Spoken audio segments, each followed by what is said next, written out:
ఇదే రోడ్డు మీద 24 అవర్స్ పడుకున్నాం మేము, 48 గంటలు పడుకున్నాం మేము. ఏ శాసనసభ అయితే ఇవాళ సభ జరగడానికి మాత్రమే సభ్యులు ఉంటారు, అట్లాంటి శాసనసభలో కూడా మాలాంటి ఎమ్మెల్యేల మానాడు పోడియం దగ్గరనే రాత్రి కూడా పడుకొని తెల్లారి సభ జరగకుండా కూడా అడ్డుకునే సందర్భాలు ఉన్నాయి. అంటే ఆనాటి ఆంధ్ర పాలకులు మన ఆత్మగౌరవాన్ని, మన హక్కుల్ని, మనల్ని గౌరవించే ప్రయత్నం చేసిండ్రు, గుర్తించే ప్రయత్నం చేసిండ్రు. కానీ తెలంగాణ ఉద్యమ పేరుతో అధికారం చెలాయించినటువంటి కేసీఆర్ గారు మాత్రం మాకు బాధ ఉంది, మాకు కడుపు నొప్పి ఉంది, మమ్మల్ని ఆత్మహత్యలు చేసుకునే పరిస్థితి వచ్చింది, దయచేసి మీరు ఆలకించమని చెప్పి ఈ టెంట్ వేసుకొని ఓ ఉపన్యాసం ఇచ్చుకొని ఇక్కడ ఉన్న ఇంటెలిజెన్స్ల ద్వారా పంపించుకునే ప్రయత్నం చేద్దామంటే దాని మీద కూడా రాకుండా చేయడం ఒక ఎత్తు, వచ్చిన వాళ్ళని భయపెట్టించడం రెండో ఎత్తు, ఇట్లా టైం అయిపోయింది చెల్లగొట్టే పద్ధతి మూడో ఎత్తు. ఈ విధమైన పద్ధతి చెల్లదుగాక చెల్లదని చెప్పి హెచ్చరిస్తూ ఉన్నాం. ఇవాళ అధికారం నీ చేతులుందని ఏది చెప్తే నడుతా అని చెప్పి ఇట్లాంటి పిచ్చి ప్రయత్నం చేస్తే మా అంటే ఇంకా చెల్లితే గెలితే ఇంకో 6 నెలలు చెల్లుతుండొచ్చు, కానీ ఆ తర్వాత మాత్రం చెల్లే ఆస్కారం లేదు. ఇది రాచరికం కాదు, ఇది రాచరికం కాదు. 20 ఏళ్ళ కోసం నీకు అధికారం ఇయ్యలే, 30 ఏళ్ళ కోసం అధికారం ఇయ్యలే. చైనా లాగా జీవించినంత కాలం అధ్యక్షుడు కాదు. వీరికి అధికారం ఇచ్చిందే 2023 డిసెంబర్ వరకు ఇచ్చిన విషయం మర్చిపోతున్నాడు. మొట్టమొదటిసారి ఏదో మంచి చేస్తానని చెప్పి అధికారాన్ని కట్టబెడితే రెండోసారి వచ్చిన తర్వాత తన నిజ స్వరూపమేందో, తన అసలు నైజమేందో, తన అంతరంగమేందో మొత్తం తెలంగాణ ప్రజానికానికి తెలిసిపోయింది. ఒక్కరు కూడా సంతోషంగా లేరు. మిమ్మల్ని ఎల్లగొట్టే పోలీసులు కూడా ఇవాళ వాళ్ళ కోఆపరేటివ్ సొసైటీ ఉంటుంది, పోలీసు కోఆపరేటివ్ సొసైటీ. బిడ్డ పెళ్ళిళ్ళ కోసం కావచ్చు, పిల్లల చదువు కోసం కావచ్చు, ఓ ఇల్లు కట్టుకుందామంటే కావచ్చు, లోను కోసం పెట్టుకుంటే లోను కూడా రాని పరిస్థితి వచ్చింది. వాళ్ళు కూడా కడుపులో మండుతుంది. పోలీసుల్లో కూడా జీతాలు సకాలంలో వస్తలేవు, రుణాలు వస్తలేవు, బానిస బతుకులు అయిపోయిందని చెప్పి బాధపడితే పరిస్థితి వచ్చింది. ఒక్క మాటలో చెప్పాలంటే ఈ తెలంగాణ గడ్డ మీద వెంటలేదని చెప్పి కళ్ళలో మట్టి కొట్టిండు కేసీఆర్ గారు. రైతులు సంతోషంగా లేరు, నిరుద్యోగ బిడ్డలు సంతోషంగా లేరు, డ్రైవర్లు సంతోషంగా లేరు, అవుట్ సోర్సింగ్ ఉద్యోగులు సంతోషంగా లేరు. ఒక్క మాటలో చెప్పాలంటే కేవలం తన అడుగులకు మడుగులు వచ్చేటువంటి కొంతమంది మనుషులు, నాయకులు తప్ప యావత్ తెలంగాణ ప్రజానికం మాత్రం కేసీఆర్ పరిపాలన పట్ల, కేసీఆర్ పద్ధతి పట్ల ముక్కిరిసు తప్ప, చిదరించుకుంటుంది తప్ప, గీనైనా మా ముఖ్యమంత్రి అంటుంది తప్ప ఆయనకు మాత్రం సపోర్ట్ చేసేవాళ్ళు ఎవరు లేరు. నాకు తెలిసి ఎప్పుడు ఎన్నికలు వచ్చినా ఇవాళ తెలంగాణ గడ్డ మీద తన ఓటు హక్కుతో ఈ ప్రభుత్వాన్ని పాతరేసే ప్రయత్నం చేస్తారు. కేసీఆర్ చెంప చెలుమనిపచ్చే ప్రయత్నం చేస్తారు తప్ప ఆయనకు మద్దతు వచ్చే ప్రసక్తి లేదు. ఆనాడేమో ప్రజలు నమ్ముకున్నాడు, ఆనాడు చైతన్యం నమ్ముకున్నాడు, ఉద్యమాన్ని నమ్ముకున్నాడు. ఇవాళ ఏమి నమ్ముకున్నాడు కేసీఆర్? పోలీసులు నమ్ముకున్నాడు, డబ్బు నమ్ముకున్నాడు, మద్యం సీసాలు నమ్ముకున్నాడు, భయపెట్టించి నమ్ముకున్నాడు. కానీ హుజురాబాద్లో కూడా ఇదే ప్రయత్నం చేసి మీకు తెలుసు. మీరందరూ కూడా 6 నెలల కాలం పాటు చూసిండ్రు.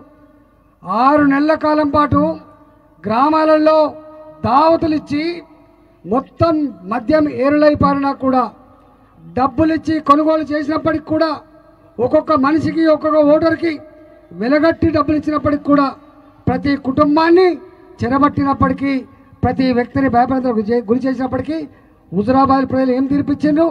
చెంప చెల్లుమనిపించి నీ మద్యానికి, నీ డబ్బు సంచులకు, నీ అణిచివేతకు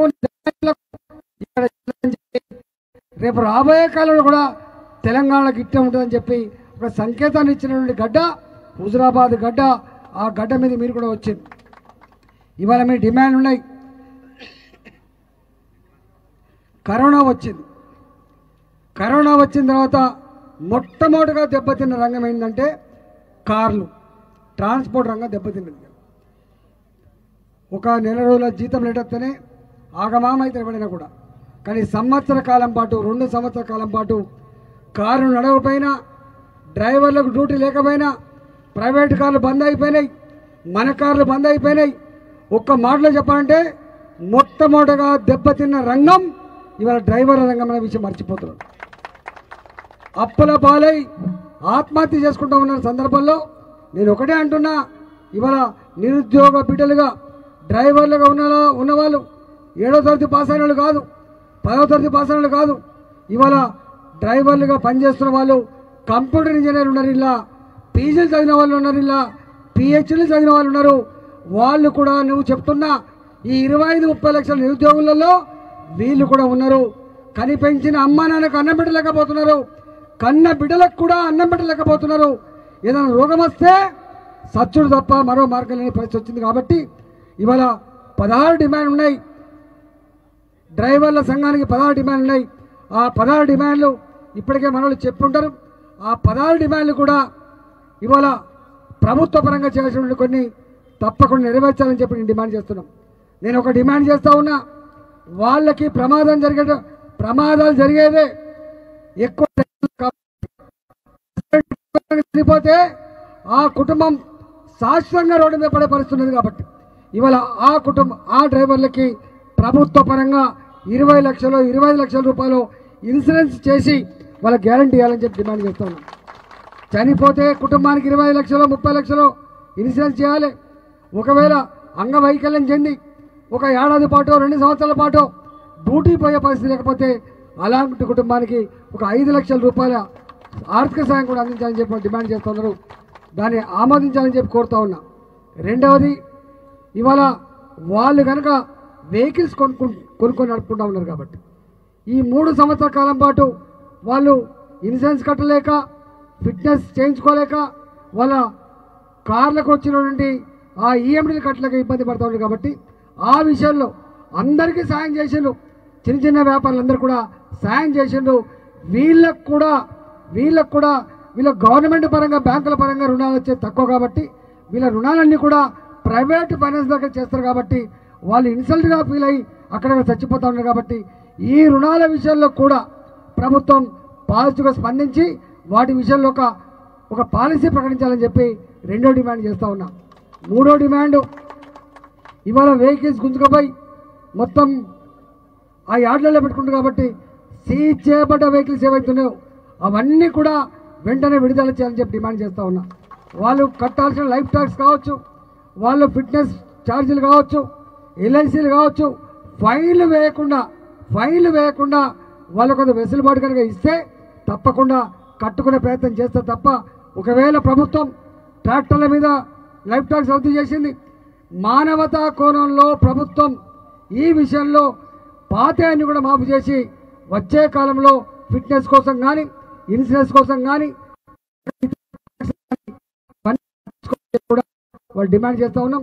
నాలుగో డిమాండ్, వాళ్ళకి ఎవరెవరికైతే డ్రైవర్లుగా ఉన్నారో ఇవాళ దళిత బంధు ఎట్లయితే ఇస్తున్నామో అంతకంటే దుర్భరమైన జీవితం గడిపే వాళ్ళు కూడా ఉన్నారు. కాబట్టి వాళ్ళు అన్నమో రామచంద్రన్ చెప్పి బాధపడుతున్నారు. కాబట్టి అలాంటి వాళ్ళకు డ్రైవర్లుగా లైసెన్సులు ఉండి కార్లు కిరాయి తీసుకొని లేదా అప్పుల పాలే ఇబ్బంది పడుతుందో అలాంటి వాళ్ళకు 50% 60% సబ్సిడీ ఇచ్చి సొంత వెహికల్ కొనిచ్చే బాధ్యత పెట్టాలని చెప్పి డిమాండ్ చేస్తూ ఉన్నాం. ఈ ఊబర్లు, ఈ పిచ్చి పిచ్చి కంపెనీలు ఇవాళ మా డ్రైవర్ పని చేస్తే రోజుకు 200 రూపాయలు 300 రూపాయలు 500 రూపాయలు దొరుకుతాయి. కానీ వాళ్ళకు మాత్రం ఈ వేలాది మంది డ్రైవర్ల మీద అసలే పుచ్చగాళ్ళు లెక్కుంటే బిచ్చగాళ్ళకు పెద్ద పుచ్చగాళ్ళ లెక్క వాళ్ళకు అలవ్ చేసి వాళ్ళు మాత్రం 100 కోట్లకు పడిగెత్తే పరిస్థితి. వట్టిగా అక్కడ కంప్యూటర్ పెట్టుకొని యాప్ ఓపెన్ చేసుకొని ఇవాళ డ్రైవర్లు కష్టపడి రెయిన్బోలు కష్టపడి పనిచేస్తే వాళ్ళ కుటుంబానికి రావాల్సిన సొమ్ము వాళ్ళు దండకపోతూ ఉంటారు. కాబట్టి దాని మీద సంపూర్ణమైన స్టడీ చేసి నియంత్రించాలని చెప్పి కూడా డిమాండ్ చేస్తూ ఉన్నాం. ఒక్కటే ఒక మాట, ఇవాళ సమాజంలో అందరూ చల్లగా బతకాలి తప్ప కొందరు గొప్పగా పరిస్థితికి అనేక రంగాల్లో తెరలేపుతూ ఉన్నారు. నేను డిమాండ్ చేస్తూ ఉన్నా, అందరూ చల్లగా బతికేటువంటి దానికోసం ఒక కమిటీ వేసి ఈ రంగం మీద సంపూర్ణంగా ఎంక్వైరీ చేసి దాంట్లో ఏ చర్యలు చేపడితే వీళ్ళ జీవితాలు నిలబడతాయో, ఏ చర్యలు చేపడితే, ఏ సపోర్ట్ చేస్తే ఈ కుటుంబాలు ఆత్మహత్య చేసుకుని నిలబడతారో అలాంటి సపోర్ట్ అంతా కూడా చేయాలని చెప్పి డిమాండ్ చేస్తూ ఉన్న. పేరుకేమో ముఖ్యమంత్రి గారు దేశంలోనే ధనిక రాష్ట్రం అని చెప్తున్నాడు, మరి ధనిక రాష్ట్రం నిజమే అయితే ఇవాళ ఎందుకు ధర పెంచిండు, మోటార్ వెహికల్ మీద ట్యాక్సులు పెంచిండు, కరెంటు బిల్లులు పెంచిండు, ఇంకా అనేక రకాల బిల్లులు పెంచి ఒక సంవత్సరానికి ఈ ప్రభుత్వం మళ్ళాంటి వాళ్ళ జేబులు కత్తించే ప్రయత్నంలో భాగంగా 20,000 కోట్ల రూపాయల పన్నులు వేసిన విషయం మర్చిపోదని మనం చేస్తున్నాం. ధనిక రాష్ట్రం నిజమా? పన్నులు వేసి మా జేబులు కొట్టి ఇవాళ జీతాలు ఇచ్చే పరిస్థితి నిజమా? తెలంగాణ ప్రజలను ఆలోచించమని చెప్పి కోరుతున్నా. ఒక్కటి మాత్రం సత్యం, ఇవాళ తెలంగాణ రాష్ట్ర ప్రభుత్వం దగ్గర జీతాలు ఇవ్వడానికి కూడా పైసలు లేవు. ఆర్థిక వ్యవస్థ అంతా కూడా దిగజారిపోయిందని మనకు తెలుస్తూ ఉంది. ఆగమేఘాల మీద మన మద్యం మీద పెంచితే, ధర పెంచితే షాపులలో ఉన్న వాళ్ళకు కూడా లెక్క కట్టి వాటి కూడా డబ్బులు పెంచిందంటే ఎంత బుచ్చగాని పాత్ర ఉన్నదో. ఒకనాడు తెలంగాణ గొప్పగా బతికింది, ఇవాళ తెలంగాణ వచ్చిన తర్వాత కేసీఆర్ ఇలాకాలో, కేసీఆర్ ఆధ్వర్యంలో ఎంత బాధతో బతుకుతూ ఉందో అదొకటే సజీవ సాక్ష్యం. కాబట్టి తెలంగాణ ప్రజలారా, ఇవన్నీ కూడా చెప్పే మాటలకు చేసే పని పొందలేదు.